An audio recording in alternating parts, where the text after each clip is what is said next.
Stenography Hindi के डिक्टेशनों के नियमित अभ्यास के लिए यह चैनल बनाया गया है। आपकी सफलता ही इस चैनल का उद्देश्य है।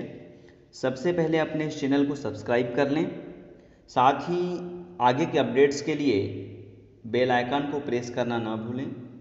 डिक्टेशन का समय 5 मिनट। Ready, start. सभापति महोदय, उत्तर प्रदेश राज्य के पिछड़ेपन को दूर करने के लिए पहाड़ी क्षेत्रों का एक अलग से राज्य बनाए जाने के संबंध में यह प्रस्ताव सदन में विचार करने के लिए प्रस्तुत किया गया है। स्वतंत्रता प्राप्ति के 50 वर्षों के बाद भी उत्तर प्रदेश के पहाड़ी क्षेत्रों का जो विकास हुआ है वह अन्य क्षेत्रों की तुलना में बहुत ही कम है। इस क्षेत्र के लोगों के बीच में एक ऐसा असंतोष व्याप्त है जिसका जिक्र वे समय समय पर करते रहते हैं। मेरे विचार से उत्तर प्रदेश के वे 8 जिले जिनके नाम इस प्रस्ताव में दिए गए हैं उनका एक प्रदेश और अन्य दूसरे जिलों का दूसरा प्रदेश बनाया जाना चाहिए। आज़ादी के इतने वर्षों के बाद भी यहाँ के निवासियों को शिक्षा की सुविधा नहीं है। चिकित्सा तथा अन्य सुविधाएं भी प्राप्त नहीं हैं।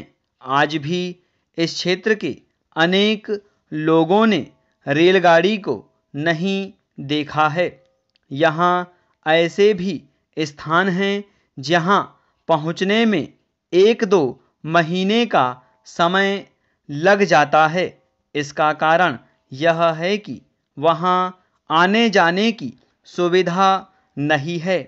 यहाँ के लोगों के लिए पीने के पानी की भी सुविधा नहीं है। यदि हम उत्तर प्रदेश की जनसंख्या और इसके विस्तृत क्षेत्रफल को देखें तो लगभग 15 करोड़ की जनसंख्या वाला यह प्रदेश अपने देश की सबसे बड़ी जनसंख्या वाला प्रदेश है। ऐसा पिछले अनुभवों के आधार पर सिद्ध हो चुका है कि इतनी बड़ी जनसंख्या एक राज्य की होने के कारण से वहाँ के क्षेत्र के लोगों का समान रूप से विकास नहीं हो सका है।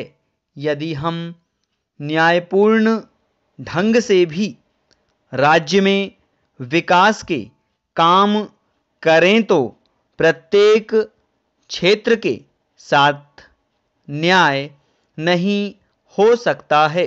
मंत्री महोदय इस बात को स्वीकार करेंगे कि विश्व में ऐसे भी देश हैं जिनकी जनसंख्या उत्तर प्रदेश राज्य की जनसंख्या से बहुत कम है। पैरा महोदय, इस क्षेत्र के लोग भोले भाले हैं और राष्ट्रभक्ति के प्रेम से बंधे हुए हैं।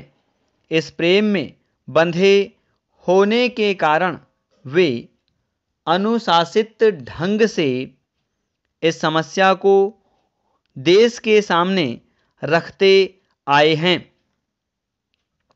हमारे प्रथम प्रधानमंत्री जी के नेतृत्व में इससे संबंधित एक समिति का गठन भी किया गया था और उस समिति ने भी उस समय यह सिफारिश की थी कि इस राज्य को 2 भागों में विभाजित कर दिया जाना चाहिए। मैं इस बात को बड़े गर्व के साथ कह सकता हूँ कि जहाँ अन्य प्रदेशों ने अपनी समस्याओं के समाधान के लिए हिंसा का सहारा लिया, सरकार के कामकाज में बाधा डाली, वहीं इस पर्वतीय क्षेत्र की जनता ने अनुशासन में रहते हुए देशभक्ति का परिचय देते हुए और अपनी बात को अनुशासन में रहकर इस देश की सरकार के सामने रखा है। मैं आपके माध्यम से सरकार से पूछना चाहता हूं कि यदि इस पर्वतीय क्षेत्र का विकास पूर्ण रूप से नहीं होता है तो क्या इसकी जिम्मेदारी केंद्र सरकार के ऊपर नहीं आती है? स्टॉप। अब अपने लिखे गए डिक्टेशन को 5 मिनट या इससे कम समय में पढ़ने का अभ्यास करें।